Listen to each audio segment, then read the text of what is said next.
Hello, sweet friends. Welcome back to the podcast. This is the second part of our four-part series on mastering self-discipline. So it's the beginning of the year. It's January of 2024. However, if you're listening to this in 2026 or 2028, the same science, I'm sure, will still apply. And the reason why we're doing these episodes is because it's the beginning of the year and we all set these really big, audacious goals and we want to go to work to achieve them. And what I have been hearing from my students over and over again is that they just need more self-discipline. So in part one of the series, if you listened to it last week, episode 137, we talked about what's really behind not getting more done and how it very rarely has to do with self-discipline. Now, I had to do that episode first because every time I coach my students on this or my clients on this, the same SHIT comes up all of the time, which is they're using self-discipline as an excuse for not being more perfect. And I want to make sure we start with that and get that thought error out of our brains. Self-discipline is not a way to be more perfect because perfection doesn't exist. So if you are listening to this in the hopes that you can be more perfect, I want you to know that, sweet friends, you're exactly who you're supposed to be in this moment. You're perfectly imperfect. And I know we all know cognitively that perfection doesn't exist. And sometimes for many of us, myself included, even though I understood that on a cognitive level, in my mind, in my body, in my spirit, I kept thinking that I could achieve perfection. And every time I wasn't perfect, I would shame myself by saying certain things like I wasn't disciplined enough. So if you are using that excuse against yourself, go back to listen to episode 136 and, oh, I'm sorry, 137, last week's episode, and make sure you clarify all of that thought, all those thought errors in your brain. I talk about how to do that in the very beginning of that episode. Okay. So for the rest of these series, we're going to get into the science of self-discipline, because once you've clarified those thought errors, once you're not trying to use this concept of self-discipline to create perfection, because perfection doesn't exist, but you're just trying to use the concepts of self-discipline and the science of self-discipline to really achieve more beauty in the world, to be in service more, to get more done, to do it in a way that's aligned with who you are. If that's what you're trying to do, then I want you to listen to this episode today and the next two coming up after this, because I'm going to get into the science and I'm going to give you a lot of ways to do that in a way that's really aligned with you, with what you're trying to achieve, instead of brute force. Okay, so that's the perfect intro to today. And before I start, a quick reminder that we are adding one-on-one coaching into my program in the Journey. So the Journey is my coaching program for really smart women, for high achieving women, for women that want to achieve more in the world. We have engineers in there, authors, physicians, lawyers, entrepreneurs.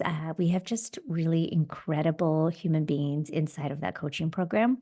And what we do in that coaching program is we help women rewire their subconscious brain to get out all of the things that are making them inefficient and ineffective, and really rewire it in a way that helps you be more focused, more productive, and helps you achieve and live your purpose without stress and without burnout. We have women in there that are doing really big things, like creating businesses of their dreams. They're publishing books. They're starting private practices. It is really amazing what all of our women are achieving inside the Journey. And they're doing it all with so much kindness, so much love, so much self-compassion. And that, sweet friends, is available for you too. And we are now adding one-on-one coaching inside of the Journey. And everyone that joins before March 1st gets 50% off their first 3 months of one-on-one coaching. So that is an incredible deal. So if you join the Journey before March 1st, so if you join the Journey first quarter of 2024 before March 1st, you get 50% off one-on-one, your first 3 months of one-on-one coaching. Okay, so to join, vanessacalderonmd.com/join, vanessacalderonmd.com/join. All right, let's get to work today on our podcast. All right, so we're talking about flow state today. So flow, this concept of flow, is another way to think about self-discipline and getting more done that does not involve brute force, but instead it involves aligned action. Now, I like for us to think about this in two ways, because there's a lot of ways to get things done. You can definitely use brute force. I did it for many years of my life. but it creates stress and it creates burnout. And there's another way possible. So if there's another way possible that's kinder to you, that's more loving, that's more compassionate, why not do it in that way? So that right there is where flow comes in, because in all honesty, the old school ways of thinking about self-discipline that really involved brute force, those ways are outdated. They're based in old, like patriarchal ways of doing things, old kind of colonizer ways of doing things where, we had these ideas in our head that success only comes from hard work and hard work at all costs. And avoid all of your emotions, shake it off, just get with it. Why are you even dealing with that? That is old school. And all of that has led to the association of us feeling guilty anytime we even think about resting, where we perceive resting as laziness. And we fear anyone ever thinking about us as lazy because laziness in our mind is immoral. And all of that comes from really old school's ways of thinking of getting things done. Associated with that is also this concept of you have to do it all by yourself, like this toxic individualism, where you can never ask for help because if you do, then that means you're vulnerable and you don't want to be perceived as being vulnerable. I know for me, the very first time I experienced burnout is because things were on fire in my work and in my personal life. And I was so stubborn. I didn't think I was being stubborn. I thought I was being strong by trying to solve all the problems myself. But I didn't ask for help. I tried to solve all the problems by myself. And 9 to 10 months into doing that, I started experiencing severe symptoms of stress and burnout. So just know that there is another way because that pressure to adhere to that narrative of hard work and perseverance, that is what leads to burnout. And that's what leads to, when we have these traditional gender roles where we've discouraged, especially men, but a lot of women that have a lot of sort of masculine energy, like myself included, it discourages us from seeking help, from saying that, admitting vulnerability, because again, we're afraid that we're going to be perceived as weak. And then the last reason why, we need to start thinking about this in a different way, start thinking about self-discipline in a different way and getting things done in a different way, instead of this brute force or this narrative of hard work and perseverance, is because that narrative of hard work or perseverance perpetuates the myth or the lie. I like to call it the lie of a pure meritocracy, a society based on pure merit, which suggests that success is solely based on individual effort and individual talent. That all you have to do is work hard and you'll be successful, which completely disregards the systemic barriers and inequalities that exist. Like, we all know that there's systemic barriers and inequalities if you're a person of color, if you're a woman, if you come from any marginalized community. There are systemic barriers that exist that make it harder for you to achieve the same level of success as someone else. Now, we're not going to be victims here. We're not going to say that we can't achieve it. We're just going to call out what is for what it is. The objective truth is that we are not living in a pure meritocracy. That is the truth. And so what we're going to do now is we are going to shift and talk about flow. Flow is another beautiful way to achieve your self-discipline, to get things done, to do it in a way that's kind to yourself, that is aligned with your highest self, that avoids stress and avoids burnout and avoids all those things we just talked about. All right, so what I'm going to do is I'm going to talk about what flow is. I'm going to describe the data behind flow, and then we're going to get into the ways that you can start setting yourself up to achieve that flow state. All right, so what is flow? So flow is characterized by the complete absorption, focused attention, and a sense of timelessness in a task, also known as being in the zone. It's described as, when we're engaged in these activities that balance our skill level, but also promotes a healthy level of challenge where we are like super into what we're doing, but we're not going to get bored because it's challenging us a little bit. That's our flow state. It's associated with increased creativity, productivity, and also this heightened sense of well-being. When you're in the zone, you feel so good. All right, so let's talk about the science. So the leading researcher on flow state, the person who coined the term flow state, is this Hungarian-American psychologist. His name is Mihaly Csikszentmihalyi.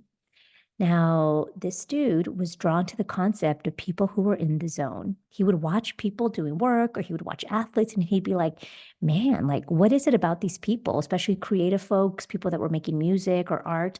What is it about these people who get into this zone and they're just like completely engulfed in their work and they produce these great outcomes? So he wanted to understand how people that were in the zone got there, how they stayed there. And he wanted to help others that didn't naturally get into their own zone, others naturally do the same. So he spent a significant amount of time, a significant amount of his career researching flow states, researching the zone. And he came up with this concept of being in your flow state. Now, the reason why he did this was because he was drawn to that and he wanted to contribute to the field of psychology in a positive way. All of you have probably heard of the field of psychology called positive psychology, which shifts the focus of psychology away from pathology, where we pathologize someone or something, into instead focusing on human strengths and well-being. So after a lot of years of doing this research, he coined the term flow state. So a lot of what we're going to talk about today comes from his research. Now, there's been a ton of people since then that have expanded on his work, and I'm not going to go into all of them here, but I will mention one person because she's near and dear to my heart. Her name is Christine Masloch. So if you're coming from the physician world, if you have done any work on physician burnout, you may have heard of the Masloch inventory, and that's her research. And so I like to just shout her from the rooftops because she's a woman and she's a scientist and she's created one of the most validated tools that we use to measure burnout in medicine. But she's now since expanded it to measure burnout in all workplaces. And so burnout, the reason why it's even mentioned when we talk about flow state is because burnout is the opposite end of the spectrum of flow. When you're not in your flow state, when you're instead coming from brute force or working really hard, what happens? You achieve burnout. Whereas when you stay in your flow state and you create from a space of flow, you can prevent burnout. Okay, so let's talk about how you get yourself into a flow state from a place of alignment, how you achieve from a place of alignment instead of brute force. So there are a few different ways to do this, and we're going to go step by step. And I'm going to review the data that Mahaley published, and I'm going to just talk about insert sort of what it is that I do to get myself into my own flow state. All right, so we're going to go step by step here. Okay, so number one, to get yourself into an induced flow state, the very first thing you have to do is you have to have clear direction. What is it that you're trying to achieve? So to do that, get super clear on your goals, get super clear on the goals you want to achieve. Define clear and specific goals for whatever task you're trying to achieve. And again, if you remember, I mentioned this in last week's episode, number 137, that you don't want to just know your goal. You want to know your why. You want to have a clear why. You want to have a sense of purpose, a sense of direction. Why am I achieving this? When you think about athletes, their huge sense of why is to win a game. A lot of them are just driven to be better athletes, to improve their team. Musicians, they want to create this beauty in the world. So what is your why? And if you can link your why to a higher sense of, wellness for the world. For me, I think about my why is always, how can I be better, serve better for the highest and greatest good of all? That's usually my why. When I sit down, like today, when I'm recording this podcast, I was thinking to myself, how can I sit and record this podcast to really impact the people that are listening for the highest and greatest good of all, so that they can also get into their flow state and also create for the highest and greatest good of all? So set clear goals and have a clear objective and a sense of purpose. Like, why are you trying to achieve these goals? So go back to episode 137. I talk about that towards the end of the episode. All right. The second is, if you have the opportunity to do this, what you want to do is you want to match your skill level and you want to be able to challenge yourself just a little bit. So you want to be able to do something that doesn't feel super easy, because easy can get really boring, but you want to be right at a sense of stimulation. Stimulation is what's in between getting really bored and getting burnt out. Right in the middle is stimulation, and that's where you want to be. You want your brain to be stimulated. because when your brain is stimulated, it allows you to be more creative. So you want to choose activities that align to your skills with a reasonable, healthy level of challenge. So you don't want it to be super easy, but you don't want it to be super hard. Again, balancing skill and challenge is important for flow state. But in my experience, it's not mandatory. You just want to make sure that you're not resisting the task. I think that's probably the most important thing here is if you don't have the opportunity to match skills to challenge, like someone's just telling you go achieve this thing and you want to get into a flow state to achieve it, you just want to make sure you're not resisting the task. And when I say resist is you want to make sure you're not telling yourself a story that it's going to be really boring or it's going to be really tedious or I'm not going to be able to do it. It's going to be too hard. You want to just allow yourself to get into that flow state by saying, all right, this is the task at hand. How can I achieve it to the best of my ability? All right. Third is concentration and focus. So you really want to minimize all of your distractions when you're getting into a flow state. You want to create an environment of focus. So what I do is I go down to my office, I close the doors, I turn off all notifications, social media, computer, all my notifications. I put my phone on silent. I close any unnecessary tabs that are open, including email tabs. And I just create a dedicated space for what it is that I want to create. So you want to make sure that you're setting up your environment to concentrate and focus. And then what you want to do is you want to go into a deep work session. So I call them focus days. So one thing that I do is I schedule dedicated blocks of time on my calendar for deep work that's not going to have any interruptions. I do at minimum 4 hours a week, but I usually do on average at least a day and a half, at least a day and a half of just deep work focus time. That doesn't include any meetings. It doesn't include any coaching sessions. It doesn't include any of my admin stuff. It's just deep work focused stuff where I get to create. I get to do the things that I really just like make a huge impact in the world. It's where I create new programs or projects for my coaching program. It's where I draft all these podcast episodes and record the podcast episodes. It's in my deep block times, so my deep work sessions. So what I recommend you do is if you have the ability to do this, look at your calendar and schedule a dedicated block of time. So for me, it's every Monday. I don't schedule anything else except my deep work sessions. And I actually put it in there. I say focus time so that nobody schedules anything over that. And so if you have the luxury to do that for yourself. If you can't do a whole day, can you do 2 hours? Can you do 3 hours? Can you do half a day? Because what you're trying to do here is you're trying to eliminate the brain space that comes from task switching. So task switching is when you're moving from one task to another. Every time you switch tasks, you decrease your effectiveness, your productivity, a huge percentage because your brain has to stop doing what it's doing, reorient itself, and then try to get into another flow state to achieve in that next task. And it's a huge time suck when you do that. So you want to make sure that you're not switching tasks. And the other thing that happens, even if even if you can minimize the time that your brain takes to get into that next brain space to do that next task, you're not fully focused on that task at hand when you know you have something else coming up. Because whether you know it or not, subconsciously, your brain is working in the background, trying to prepare for whatever's coming next. So if you, like for a long time, I try to have focus days on half days on a day where I was also doing a ton of coaching. And it was really hard for me because I didn't realize this, but my brain was preparing for my coaching sessions of what was coming up next. And I realized when I stopped that and I stopped scheduling coaching on those days, I was so much more productive. I was so much more effective because all I had to focus on was on the stuff I had to do that day. So if you have the ability to do that, try to block off at least half a day or an entire day of just deep focus work. Okay, next is incorporate rituals. Hold on, before I go to incorporate rituals, let's go back to this deep work because I know not everybody has the luxury to set up these deep work sessions. So if you don't have the luxury to do that, that's okay. Give yourself the time of day where you know that you're the most productive. So, if you're like an early morning high productivity person, block off your early mornings at least twice a week, 2 to 3 hours a week, where you can just create a bunch of stuff that you need to create. Maybe it's the time you need to be most creative, like you're writing a grant proposal or you're finishing a paper or whatever it is that you're doing during that time. And if you're an evening person, do it in the evening. You just want to be consistent and you want to be able to give yourself the permission to have those boundaries. Give yourself the permission to schedule boundaries, which means don't schedule anything else there, block it off in your calendar. Okay, let's go on to incorporating rituals.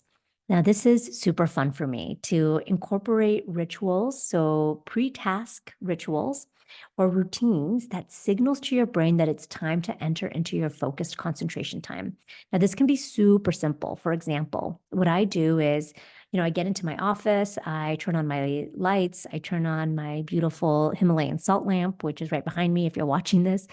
And I put on my noise canceling headset. Sometimes if I forget my noise canceling headset and I'm working from somewhere else, I'll put on my iPods. I don't even listen to anything. I don't even turn on the noise canceling headset part of the headset. I just put it on. And that for me is my ritual that I am plugging in, that I am tuning into my work and that I'm going into a deep focus state. It's kind of like computer coders. If you saw that movie, I think it's called, there was the Facebook movie, The Social Network, many, many years ago that came out. If you notice, they would have all these coders in that movie. And when other people would come into the house where they were all coding and try to talk to them, the character that was playing Mark Zuckerberg would say, no, they're not available. They're plugged in. They're quote unquote plugged in. And all they did was they would put on headsets and start coding. And that was the signal to everybody else not to bother them. But that was them getting into their flow state. I think about that as like a great analogy because when you're coding, you're like all the way in, you're like going into it, you're in your flow state. So you want to use those triggers. Another thing to think about as sort of like flow triggers is a specific playlist. If there's like something you really like to listen to, music to really get you in tune, you can do that. On Spotify, by the way, you can just search on Spotify for a focus playlist. They give you beta waves, they give you other focus playlists, they give you lo-fi beats, things that really will help your brain focus. You want to create an ambiance around you. So for me, again, I clean off my desk. There's nothing around my desk. It's super clean. It's not cluttered. It's not messy. So I really create a space around me that's welcoming to me, for me to be really in focus, in flow. And you want to also practice, if you can, mindfulness and meditation. Oh, before I do that, let's talk about the environment. It's really helpful if you can control the environment around you. If you have the ability to do this, if you're working from an office, a home office, you want to make sure that it's warm enough, that it's comfortable, adjust the lighting and the temperature to really support you in being focused. Don't make it so cold that you're freezing and you can't concentrate or too hot that you're sweating. Adjust the lighting appropriately for yourself.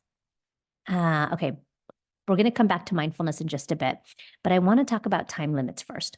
So you also want to set time limits. So I want you to play around with this concept of time limits, but essentially what you want to do is you want to set enough time that allows you to get into your flow state and finish the tasks that you want to finish, but not so much time that towards the end you're forcing yourself and you're fighting against mental exhaustion or spiritual exhaustion to stay in the work longer than you need to. That's what you want to avoid. So maybe for you, it's an hour block, maybe it's 2 hours, maybe it's 30 minutes. For me, in all honesty, it varies. I set my focus block times like 4 hours, and I'm usually really good for 2 hours. It depends on what I'm working on. And then at 2 hours, I can feel myself feeling exhausted. Like I'm not as focused. I want to start looking around, looking for my phone to go and like get on social media. I'm noticing that I need a break. And when I notice that I need a break, I don't try to force myself to stay in the work. Forcing yourself to stay in the work is not going to help you create a flow. What you want to do in that moment is you want to pause and take a break. Go take a healthy, intentional break. I sometimes just go for a quick walk to get some tea. I'll do a bio break and go to the bathroom. I'll do some vinyasa yoga flows. Whatever it is that you need to do to take a mental break in that time because your brain needs that mental break. You can come back in and plug back in later, but take that break when you need it. You don't want to force yourself to do it. When you're able to take that mental break, what you're preventing is time wasted. Because when you're forcing yourself to do something, you're no longer at your most focused or your most productive. And that is what causes procrastination. That's when you're like sitting there thinking about something else, when you're like looking at your phone, scrolling through social media, you decide you just want to start answering all your emails. That is not a flow state. Okay, so let's come back to mindfulness quickly. So mindfulness and meditation. So I talk a lot about mindfulness all the time on this podcast episode. In fact, I have an entire episode specifically created around mindfulness. I think it's episode 100. So go back to it. We'll link it in the show notes for sure. And then I have another episode on how you can start practicing meditation if you've never done it before. I'll link both of those in the show notes for you. So the reason I'm mentioning this is because really to get into your flow state, you have to have, you can stay in your flow state longer and have more control over your flow state when you can improve your attention. And ways to improve your attention really are mindfulness and meditation. Those types of things reduce mental clutter. Mental clutter means like a bunch of thoughts, feelings, all these things coming up for you, like all the tasks I have to do, all these emails I have to answer. You don't want to let that get in the way when you're creating, when you're in your flow state. So I do that a few different ways. One, I've been meditating every day for a very, very long time. And that by itself has just helped me tremendously. So if you're not a meditator, I'm going to invite you to start practicing. Start with just 1 minute a day. Just even doing 1 minute a day will start training your brain. It makes a significant difference. 1 minute a day for 14 days, it's going to already start to rewire the gray matter in your brain and help you be more focused. It's hard to make an argument that you don't have a minute a day to meditate. 1 minute a day, set a timer, sit quietly, breathe in and out, notice what thoughts are coming up for you and let them go when they come up. You don't have to engage with them. You don't have to think about them. Just let them come and let them pass. Okay, so that by itself is incredibly important because when you're able to improve your attention, so for me, the other thing I do is I tell myself, hey, this is my flow state. This is my opportunity to create. I don't have to worry about anything else. I don't have to worry about my emails, my other tasks, my admin. I don't have to worry about any of that. I have time to do that tomorrow or the next day. That's not the time now. I am here now in my flow state. So I tell myself that, and it really supports me in staying present. Because when you can stay present, it helps you be more focused. And when you can be more focused, you are way more productive. So I can't tell you enough how important this is. In fact, in a lot of really kind of stressful jobs, like investment firms and things like that, people incorporate meditation into their daily routine to keep themselves really focused as a way to train their brain. Okay, so we talked about mindfulness and meditation. We talked about setting time limits. And the last thing I'll say is you get to practice this. The way you get into your flow state more and more and more and make it a regular thing for your brain, and it makes it easier and easier for you to get back into your flow state is when you practice. So my invitation to you is to cultivate a very regular habit of getting into your flow state. The more frequently that you engage in this kind of stuff, the more frequently you put yourself in your flow state, the easier it will be for your brain to go back into its flow state next time you do it. So for me, I get really excited. I know on Mondays for me, those are my flow days. And I love my flow days because I achieve so much in a little bit of time. And it feels really good. It feels really rewarding. I'm accessing dopamine and other things that I know are going to start flowing through my body when I'm about to sit down to create. So that's my invitation to all of you. All right, so today, just a quick summary, we talked about mastering self-discipline by using the power of the flow state. We talked about the science of the flow state and how to get yourself into your flow state. So just as an invitation to all of you, start practicing this, see what it's like, play around with it, just play with it, have fun with it, see what it creates for you. All right, so next week, we're going to talk about the science of self-discipline and habit formation.